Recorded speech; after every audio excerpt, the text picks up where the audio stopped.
সকালে এবং সন্ধ্যায় এমন কিছু আমল আছে, যদি নিয়মিত করতে পারেন আল্লাহ তাআলা দুনিয়া এবং আখিরাতের সকল সমস্যা সমাধান করে দেবেন। এবং এটাই বাস্তব, দুনিয়া এবং আখিরাতের সমস্যা সমাধান করার মতো ক্ষমতা একজনই রাখেন, নাম তার আল্লাহ। আমার বাপু পারবে না, আমার মাও পারবে না, আমার নেতাও পারবে না, আমার নেত্রীও পারবে না, পারবেন একজনই, নাম তার রব্বুল আলামিন আল্লাহ। আর আল্লাহর ওয়াদা হলো তার দ্বীনের সাথে, ঈমানের সাথে, তাকওয়ার সাথে, সহিহ আমলের সাথে। কোরআন বলছে ওয়ালাউ আন্না আহলাল কুরা আমানু ওয়াত্তাকাউ লাফাতাহনা আলাইহিম বারাকাতিম মিনাস সামাই ওয়াল আরদ। জনপদবাসীরা যদি ঈমানের উপর চলে আর তাকওয়ার জীবন যাপন করে, আমি আল্লাহ আসমান আর জমিনের বরকতের সব কয়টা দরজা খুলে দেব তাদের জন্য। এমনকি আল্লাহ জানিয়ে দিচ্ছেন ওয়া মান ইয়াত্তাকিল্লাহ ইয়াজআল লাহু মাখরাজা। যে ব্যক্তি তাকওয়া ধারণ করবে, দিলের মধ্যে আল্লাহকে ভয় করে নিষিদ্ধ কাজ থেকে বিরত থাকবে, আল্লাহর কোরআন বলছে ইয়াজআল লাহু মাখরাজা, আল্লাহ তাআলা তাকে বিপদ থেকে বের করার দরজা খুলে দিবেন। শুধু তাই না, ওয়া ইয়ারযুকহু মিন হাইথু লা ইয়াহতাসিব, এমন জায়গা থেকে তার রিজিকের ব্যবস্থা করবেন যা সে কল্পনা করতে পারে না। তো রিজিকের মালিক যেহেতু আল্লাহ, সুতরাং আল্লাহ আমাদেরকে রিজিক দিবেন আল্লাহ তাআলাকে সন্তুষ্ট করলে। আল্লাহকে যদি অসন্তুষ্ট করি, না পাবো দুনিয়াতে ইজ্জত, না পাবো আখিরাতে ইজ্জত। দুনিয়াতেও জিল্লতের শিকার হতে হবে, আর আখিরাতের চিরস্থায়ী জিল্লতি তো আছেই। তো এখন আল্লাহ তাআলার ওয়াদা কিসের কিসের সাথে? এক নম্বরে আমার রবের ওয়াদা হলো নামাজের সাথে। কোরআন বলছে ওয়া'মুর আহলাকা বিস-সালাতি ওয়াসতাবির আলাইহা লা নাসআলুকা রিজকা নাহনু নারযুকুক। হে রাসূল, আপনি আপনার ফ্যামিলি মেম্বারদেরকে নামাজের আদেশ দেন আর নিজেও নামাজের উপর অটল থাকেন, অবিচল থাকেন। শোনেন রাসূল, আমি আপনার কাছে রিজিক চাই না, আমি বরং রিজিক দেব আপনাকে। তো প্রথমে আদেশ করলেন দুইটা, এক হলো ফ্যামিলিরাও নামাজের আদেশ দেন, আর দুই নম্বরে নিজেও জমে থাকেন। এখন সিরিয়াল হওয়া দরকার ছিল আমার এভাবে, নিজেও নামাজ পড়েন, ফ্যামিলিকেও নামাজ পড়তে বলেন। কিন্তু আল্লাহ বললেন উল্টো ভাবে। কেন? কারণ নিজে নামাজ পড়ার চাইতে ফ্যামিলিকে নামাজের উপরে উঠানো তুলনামূলক কঠিন। বাংলাদেশে বহুত, বরং লাখ লাখ নামাজি এমন আছে, নিজেরা তো নামাজ পড়ে মাশাআল্লাহ, কিন্তু ফ্যামিলিকে নামাজের উপর ওঠাতে পারে নাই। বিশেষ করে মুরব্বীদের মধ্যে নামাজ পড়ে এমন লোকের সংখ্যা আলহামদুলিল্লাহ বেশি, কিন্তু কয়েকজন মুরব্বী এমন আছে যার ফ্যামিলির সবাইকে নামাজের উপর উঠাতে পেরেছে। আল্লাহ তাআলা রিজিকের ওয়াদা দেওয়ার আগে দুইটা আদেশ দিয়ে দিলেন। আর আমি যদি আপনাকেও কোনো বিষয়ে ফলাফল বলি যে শোনো, মাস শেষে 30,000 দিব, কিন্তু তোমার শর্ত হলো তোমাকে ডেইলি ডিউটি করতে হবে, তাহলে আগে কিন্তু শর্ত পূরণ করতে হবে, তারপর কিন্তু মাইনে বুঝে নিতে হবে।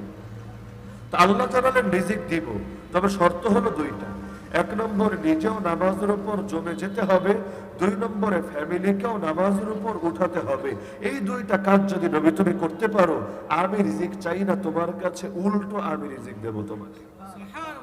তো এই নামাজের এত বেশি বরকত যে নামাজের সাথে রিজিকও জড়িয়ে আছে, অথচ বহুত বাঙালি নামাজ পড়ে না, রিজিকের দিকে তাকিয়ে ভাবে 10টা মিনিট যদি দোকান বন্ধ রাখি আমার কাস্টমার ছুটে যাবে, রিজিক কমে যাবে। অথচ আল্লাহ তাআলা বললেন নামাজের উপর উঠে আসতে, তাহলে আল্লাহ রিজিকের ব্যবস্থা করে দিবেন। এখন আমাদের ইয়াকিন এই চোখের দেখার উপরে এত বেশি হয়েছে যতটা আল্লাহর ওয়াদার উপরেও হয়নি। আল্লাহ তাআলা ওয়াদা দিলেন নামাজ পড়তে, আর নামাজ পড়লে রিজিক দিবেন, এটার উপরে আমাদের ইয়াকিন আসলো না। কিন্তু 10 মিনিট দোকানদারি করলে ক্যাশের মধ্যে 500 টাকা বেশি ঢুকবে, এতেই আমার রিজিকের ব্যবস্থা হবে, এটার প্রতি নজর আসলো। নাউযুবিল্লাহি মিন যালিক। বিশেষ করে ফজরের নামাজ, যেটা তো অধিকাংশ মানুষই পড়ে, তাই না? জুম্মা যা পড়ে এর চাইতেও তো 10 গুণ বেশি মানুষ ফজরের নামাজ পড়ে, নাকি উল্টা? সকলে যদি ফজরের নামাজ আদায় করতো, লিখে রাখেন যেদিন জুমার মুসল্লি আর ফজরের মুসল্লি এক হবে, মুসলমানদেরকে পৃথিবীর বুকে কেউ আর দমিয়ে রাখতে পারবে না ইনশাআল্লাহ। কারণ মুসলমান ময়দানে লড়াই করে অস্ত্রের শক্তিতে না, আর অস্ত্রের শক্তি তো হলো বাহ্যিক আসবাব আর ওসিলা মাত্র। মুসলমান আসল লড়াই করে রবের নুসরতে, ঈমানি পাওয়ারে। বদরের ময়দানে অস্ত্র ছিলই কি, কিন্তু বিজয় তো এসেছিল। হুনাইনের ময়দানে অস্ত্র তো ছিল, দলবল তো অনেক বড় ছিল, কিন্তু তবুও তো প্রাথমিকভাবে পরাজয় নেমে এসেছিল। কারণ ভেতরে যদি প্রাণ না থাকে, প্রাণ না থাকলে শরীর যতই বড় হোক না কেন, এই শরীর কোনো কাজে লাগানো যায় না। আর ভেতরে যদি প্রাণ থাকে, দেখতে শুনতে যদি চিকনও হয়, জীর্ণ শীর্ণ হয়, তবুও তাকে কাজে লাগাতে আর বাধা থাকে না। দুনিয়ার আসবাবের দরকার নেই তার অবশ্যই আছে, তবে আগে তো ভেতরে প্রাণ থাকতে হবে। প্রাণ যদি থাকে তখন উপরেরটা দাম আছে, কিন্তু যদি হয় উপরে ফিটফাট ভিতরে সদরঘাট, তাহলে এটা দিয়ে কোনো কাজে লাগানো যাবে না। ফজরের নামাজের ব্যাপারে কোরআনে আল্লাহ জানিয়েছেন আলাদা ফজিলত, ইন্না কুরআন আল ফাজরি কানা মাশহুদা। ফজরের নামাজের কিরাত পাঠে ফেরেশতারা উপস্থিত হয়, জিনেরা পর্যন্ত উপস্থিত হয়, সকলে শোনে, সকলে সাক্ষী থাকে। এমনকি একদল জিন মুসলমানই হয়ে গিয়েছিল আল্লাহর নবীর জবানে ফজরের নামাজে কোরআনের তেলাওয়াত শুনে। কোনো বয়ান দেওয়া লাগে নাই, ওয়াজ নসিহত লাগে নাই। 29 নম্বর পারার একটা সূরা আছে, সূরা জিন। এই সূরাটা পড়ে দেখেন, এই পুরো ঘটনাটাই পেয়ে যাবেন। শুধুমাত্র তারা শুনলো, আরে নবী কি পড়ে, এটা আবার কোন কিতাব, জিন্দেগিতে এমন কোন কিতাব শুনি নাই। তো সঙ্গে সঙ্গে জাতিকে গিয়ে বলল, শোনো, ইন্না সামিআনা কুরআনান আজাবা, আমরা বড় বিস্ময়কর এক কোরআন আজকে শুনেছি, ইয়াহদি ইলা রুশদি ফাআমান্না বি, যেটা হেদায়েতের দিকে পথ দেখায়, শোনা মাত্রই ঈমান এনেছি, ওয়ালা নুশরিকা বিরাব্বিনা আহাদা, আর কখনোই রবের সঙ্গে কাউরে শরীক করব না। তো এখন শয়তানের চেষ্টা থাকে যে কোনো মূল্যে মানুষকে ফজরের নামাজ থেকে বিরত রাখতে, কারণ ফজরের নামাজও দামি, ফজরের টাইমটাও দামি, ফজরের সময়ের বাতাসও দামি, ওই সময়ে লোকে যা করে সেটাও হয়ে যায় দামি। আখিরাতের কাজ করলেও যেমন দামি, দুনিয়ার কাজ করলেও দামি। আখিরাতের কাজ যেমন নবী তো জিহাদও শুরু করতেন সেই ভোরবেলায়, আবার দুনিয়াবি কাজ যেমন ব্যবসা বাণিজ্য, খ্যাত খাবার। আল্লাহ রাসূলের এক সাহাবী একটা হাদিস বর্ণনা করেন, সেই সাহাবীর নামটা একটু কঠিন, হয়তো আপনাদের মনে রাখতেও জটিল হবে। নাম হলো সখর আল গামিদি। সখর আল গামিদি রাদিয়াল্লাহু আনহু, তিনি রাসূলের থেকে হাদিস বলেন যে রাসূল দোয়া করেছেন, আল্লাহুম্মা বারিক লি উম্মতি ফি বুকুরিহা, হে আল্লাহ আমার উম্মতের জন্য তাদের সকালবেলার টাইমে বরকত দিয়ে দেন। কোন টাইমে? আর আমাদের ঘুমের টাইমই হয় সকাল হলে। রাতে তো 2টার আগে ঘুম আসেই না, বিছানায় ছটফট করতে থাকে। এখন ঘুম আসে না, কি করবে? মোবাইলে ঢুকে আজেবাজে জিনিস লাল নীল জগতে হারিয়ে যেতে থাকে। আর যখন ফজরের টাইম যত ঘনিয়ে আসে, আরে ঘুমের মধ্যে কি মজা আর কি স্বাদ, সেই টেস্ট আসতে থাকে। তখন যদি আর মাথায় পানি ঢেলে দেন তাও ঘুম ভাঙে না। অ্যালার্ম একটানে 10টা সেট করলো আর ঘুম থেকে জাগতে মনে চায় না। এমনটা হয় না কি হয় না? সাখর আল গামিদ রাদিয়াল্লাহু আনহু বলেন, নবীর এই দোয়া শুনে আমার ইচ্ছা হলো, আমি যেহেতু ব্যবসায়ী, তাহলে আমি এখন থেকে ব্যবসাটাও করব সকালের টাইমে। সকালের টাইমে যদি ব্যবসা শুরু করি, আশা করা যায় আল্লাহ আমারও বরকত দিবেন। তো বাকি জীবন তিনি ব্যবসায়িক যত কাজ আছে, ধরেন কোনো কাফেলা পাঠাবেন শাম দেশে অথবা অন্য কোনো দেশে, ওই জামানায় তো সিস্টেমই ছিল এটা। মক্কার সাহাবীরা বা মক্কার লোকেরা পণ্য নিয়ে যেত শামে, সেখানে গিয়ে বেচতো। আবার শাম থেকে পণ্য কিনে নিয়ে আসতো মক্কায়, এখানে এনে বেচতো। তো তিনি যত কাফেলাও পাঠাতেন, ব্যবসায়ীর কাফেলা, তিনি ফজরের টাইমে ভোরবেলার টাইমে পাঠাতেন। ফলাফল তিনি বলেন, আল্লাহ আমার সম্পদে এত বরকত দেওয়া দিয়েছেন, আমি সম্পদ কোথায় রাখবো এটা ভেবে পেরেশান হয়ে গেছে। নবীর দোয়ার কি বরকত, আখিরাতের বরকত তো আছেই, দুনিয়াতে আল্লাহ তাআলা এত বরকত দেন। কিছু কিছু বরকত তো সবাই দেখে, দেখার জন্য আলাদা চোখও লাগে না। যেমন আপনারা জানেন, যদি বৃষ্টি না হয়, দীর্ঘদিন ধরে অনাবৃষ্টি, ক্ষেতগুলো মাঠগুলো ফেটে চৌচির হয়ে গেছে, কি করে তখন সবাই? বসে বসে গান গায় না, মুসলমান হলে গিয়ে একসাথে নামাজ আদায় করে। কি নামাজ? বৃষ্টি প্রার্থনার নামাজ, আরবিতে বলে সালাতুল ইস্তিসকা। বৃষ্টি প্রার্থনার নামাজ পড়লে আধুনিক যুগেও হাজার হাজার ডকুমেন্টারি আপনি পাবেন, ভিডিও দেখতে পাবেন, যে গিয়ে আল্লাহর বান্দার এক ইমামের পেছনে দাঁড়িয়ে নামাজ পড়েছে, নামাজ শেষে আল্লাহর কাছে হাত তুলে দোয়া করেছে। আল্লাহর কি কুদরত, নামাজ শেষ করে বাড়িতে ফিরতে পারে না, এর আগে বৃষ্টি শুরু হয়ে গেছে। কিসের বরকত? নামাজেরই তো বরকত। কারণ আল্লাহই বলেন, ওয়াস্তাঈনু বিস-সাবরি ওয়াস-সালাহ, তোমরা আল্লাহর কাছে সাহায্য চাও দুই জিনিসের দ্বারা, একটার নাম হলো ধৈর্য আর একটার নাম হলো নামাজ। নামাজও লাগবে, ধৈর্যও লাগবে। ধৈর্য হারিয়ে গেলেও আবার মুশকিল। এই জামানায় আমি জানি অনেকে বৃষ্টি প্রার্থনার নামাজ পড়ে না, শুধুমাত্র এই ভয়ে যদি নামাজ পড়ি আর লগে লগে বৃষ্টি না আসে, মান ইজ্জত কি আর থাকবে? চিন্তা করে কি করে না? করে, যারা লোকের মধ্যে তো অনাস্থা তৈরি হবে। আরে আমরা তো আগের জামানার লোকদের মতো এত বড় আল্লাহর ওলি না, আমরা তো যুগের হাসান বসরি না, আল্লাহ কি আমাদের ডাক শুনবে? আরে পাগল, একবার না পারিলে দেখো শতবার। এটাকে শুধু দুনিয়ার লাইনে বুঝবা, দিনের লাইনে বুঝবা না। একদিন নামাজ পড়েছো, বৃষ্টি পাচ্ছ না, আবার আসো, হচ্ছে না, আবার আসো। আরে তাও যদি না হয় তবুও লস নাই। কিয়ামতের দিন এই নামাজের যে বিনিময় আল্লাহ দিবেন, ওটা লোকে যখন দেখবে আফসোস করে বলবে, হায় হায়, একবারের দোয়া যদি কবুল না হতো তাহলে না আরো বেশি ভালো হতো। কারণ এত সওয়াব, এত সওয়াব এই দোয়ার বদৌলতে, এটা তো কল্পনা করতে পারিনি। তো এখন ফজরের নামাজ যেহেতু অনেক দামি, আওয়াজ টানাটা দিকে বন্ধ হবে না, বুক ব্যথা হবে।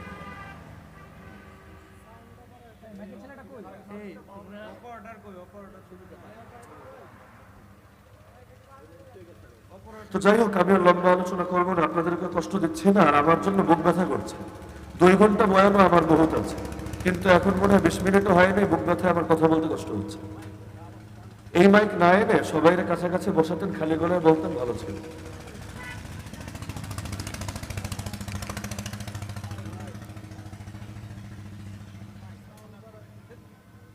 এত পাশে ওনারা কি মাইক আনছিল?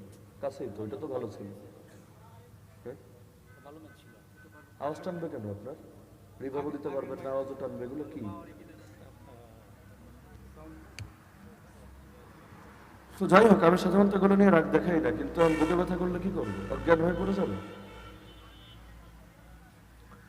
তো ফজরের টাইমের এই বরকত যেহেতু আল্লাহ তাআলা এবং তার রাসূল জানিয়েছেন অনেক বেশি, সুতরাং শয়তানের চেষ্টাও থাকবে এই বরকত থেকে লোকে যাতে মাহরুম হয় অতি বেশি। এজন্য আল্লাহ রাসূল সাল্লাল্লাহু আলাইহি ওয়াসাল্লাম বলেন, কেউ যখন রাতের বেলা ঘুমায়, শয়তান তার মাথার পেছনের দিকে 3টা গিরা দেয়। গিরা বুঝেন তো? গিট্টু। এক রাতে যদি 3টা গিট্টু মারে, এক সপ্তাহে কয়টা মারে? এক মাসে কয়টা মারে? এক বছরে কয়টা মারে? আর যাদের বয়স 40-50 হয়ে গেছে, গিট্টু কয়টা লেগে গেছে? গিট্টু লাগতে লাগতে জীবনটাই তো গিট্টুময় হয়ে গেছে। তো নবী বলেন, শয়তান 3টা গিট্টু মারে, 3টা মন্ত্র পড়ে। মন্ত্র কি জানেন? শয়তানের মন্ত্র, আলাইকা লাইলুন তাওয়িলুন ফারকুদ। আরে বিশাল লম্বা রাত পড়ে আছে, মানে ঘুমা ঘুমা, বলিস না। আরে অনেক লম্বা রাত পড়ে আছে, দেখবেন অ্যালার্ম বেজেছে, আপনি ভাববেন আরে এখনো 20 মিনিট বাকি আছে, এত আগে উঠলে চলে, যাক আর 2টা মিনিট, একটু আর মোড়াটা ভাঙি, একটু শরীরটারে চাঙ্গা করি। ওই যে 2 মিনিটের আশায় যে চোখটা বন্ধ করেছেন, উঠে দেখবেন সকাল 8টা বেজে গেছে। তো শয়তান এই 3বার মন্ত্র পরে 3টা গিরা দেয়। রাসূল বলেন, লোকে যদি ঘুম থেকে জেগে 3টা কাজ করে, তাহলে একটা একটা করে 3টা গিরা খুলে যায়।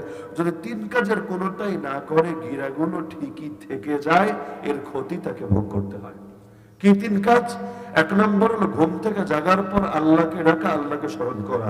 আমি আশা রাখি আপনারা ঘুম থেকে জেগে আল্লাহকে ডাকেন, অন্তত এতটুকু বলেন, আলহামদুলিল্লাহিল্লাযী আহইয়ানা বা'দা মা আমাতানা ওয়া ইলাইহিন নুশুর। প্রশংসা সেই আল্লাহর, যিনি একবার মরণ দেওয়ার পর আবার জীবন দিলেন, তার কাছেই ফিরে যেতে হবে। এই একবার যদি আল্লাহকে ডাকেন, যিকরুল্লাহ, আল্লাহর জিকির করেন, আল্লাহর জিকির করলে নূর আসে, আর নূর আসলে শয়তানের আগুন সেখানে আর কার্যকর হয় না, বরঞ্চ সেটা নিভে যেতে বাধ্য হয়। তো যখন আল্লাহর জিকির করে, শয়তানের দেওয়া প্রথম গিরাটা খুলে যায়। বাকি থাকে কয় গিরা? 2টা। এখনো 2টা এখনো বাকি আছে। 2 নম্বরটা খুলে যদি বান্দা এরপর উঠে সুন্দরভাবে উযু করে। এখন তো শীতকাল, উযু করা কষ্ট, আবার যে হারে ঠান্ডা পড়তে শুরু করেছে, বাসায় যদি পানি গরমের ব্যবস্থা না থাকে, মাশাআল্লাহ, উযু করতেও তো সেই ইমানের পরিচয় পাওয়া যায়।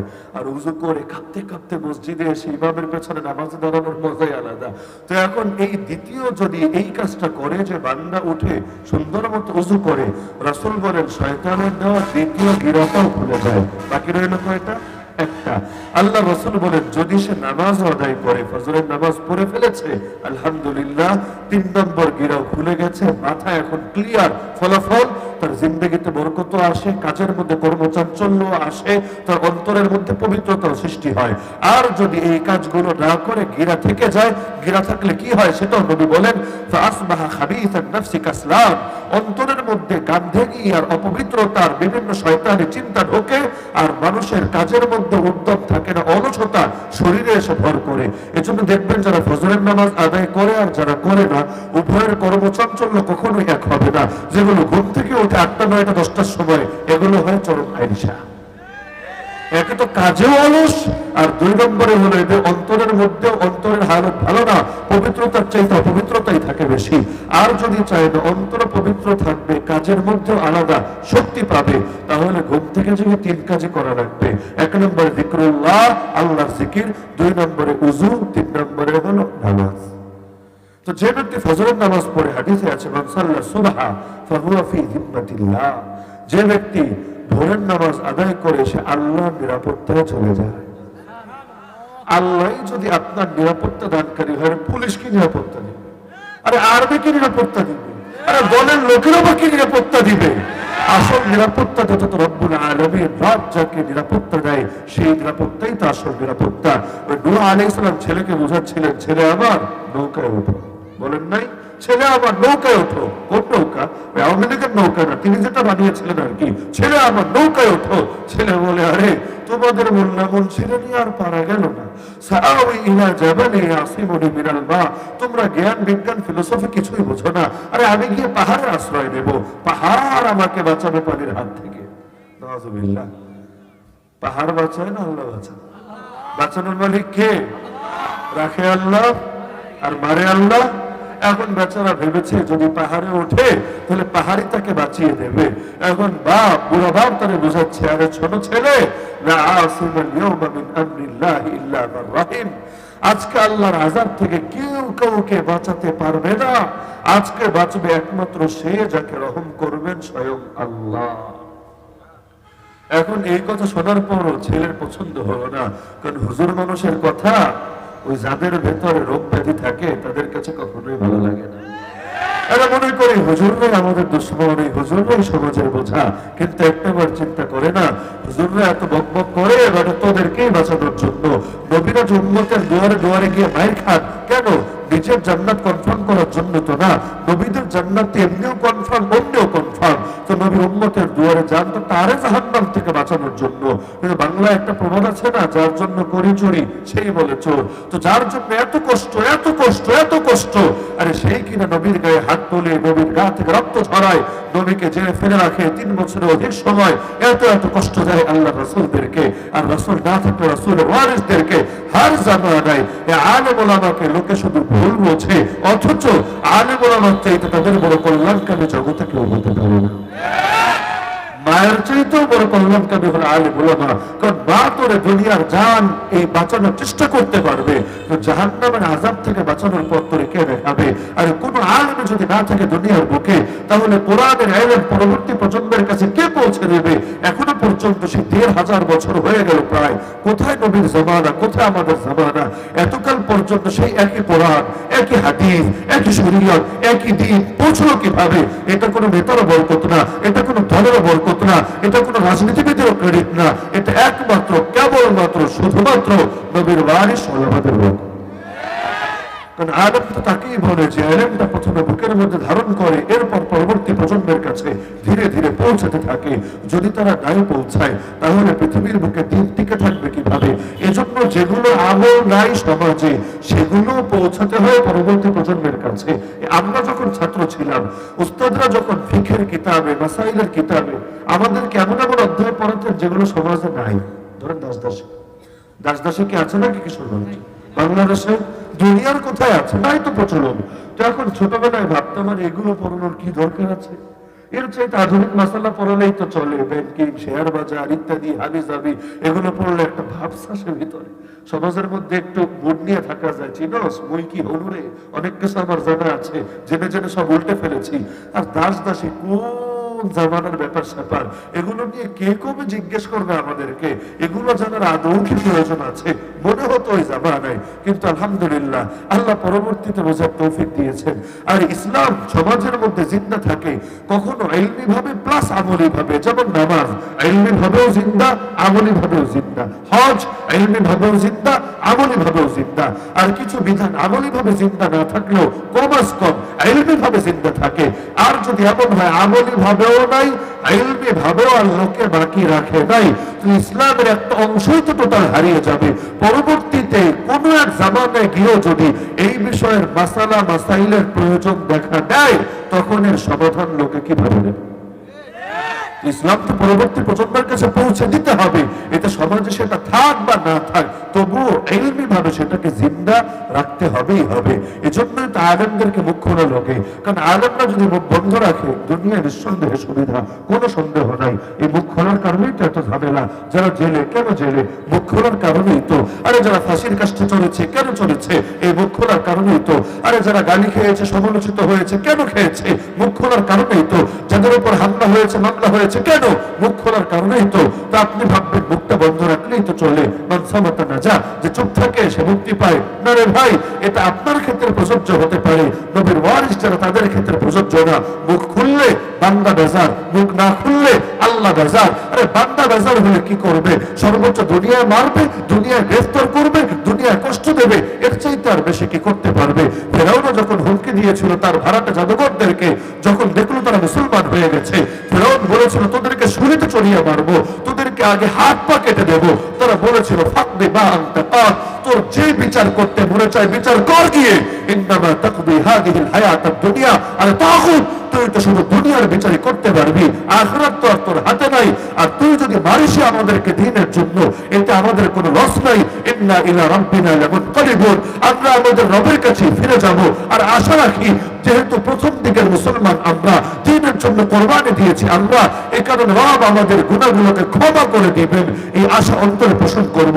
সুতরাং মারতে মনে চাইলে মার, শুধু দুনিয়ায় তো তোর গরম দেখাতে পারবি, আখিরাতে তো আর কোনো ভণ্ডামি চলবে না।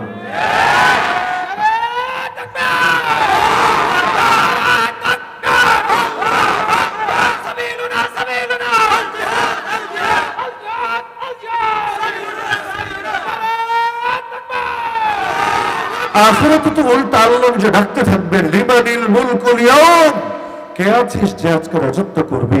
ক্ষমতার তো বড় লোভ আর বড় স্বপ্ন, ঠিক হয়, আয় সামনে, আরো সে বস, বসে বসে আজকে পারলে রাজত্ব কর দেখি, আল্লাহ ডাকতে থাকবেন। কিন্তু সেদিন কেউ পারবে না তার কদমকে নিজের জায়গা থেকে এক বিন্দু সামনে অগ্রসর করতে, সবাই থমকে গিয়ে দাঁড়িয়ে থাকবে। শেষে যখন কেউ এগিয়ে আসবে না, আল্লাহ নিজেই জবাব দিবেন, লিল্লাহিল ওয়াহিদিল কাহ্হার, আজকের রাজত্ব একমাত্র পরাক্রমশালী আল্লাহ। সেদিন আল্লাহ কাউকে ঠকাবেন না, কাউকে না। যেদিন আল্লাহ একটা গরুকেও ঠকাবেন না, সিংহীন গরু, সিংহওয়ালা গরু যখন তাকে গুঁতো মেরেছিল, সিং নাই বলে প্রতিশোধ নিতে পারে নাই, আমার আল্লাহ সিংহীন গরুকেও সিং দিবেন। এবার তুই গুতা, ইচ্ছা মতো গুতা, তোর দিনের স্বাদ মেটা, প্রতিশোধ নেওয়া কামেল কর, তারপর আল্লাহ সবাইকে মিটিয়ে দিবেন মাটির সাথে কোনো ধোয়াবা। তো যেদিন রব্বুল আলামিন একটা গরুরও ঠকাবেন না, সেদিন রব্বুল আলামিন কি ওয়ারাসাতুল আম্বিয়াদেরকে ঠকাবেন? এই কষ্টগুলোর বিনিময়কে আল্লাহ দেবেন না? ইনশাআল্লাহ এমন বিনিময় দেওয়া দেবেন যেগুলো দেখে আপনারাও আমরাও সকলে আফসোস করতে পারবেন।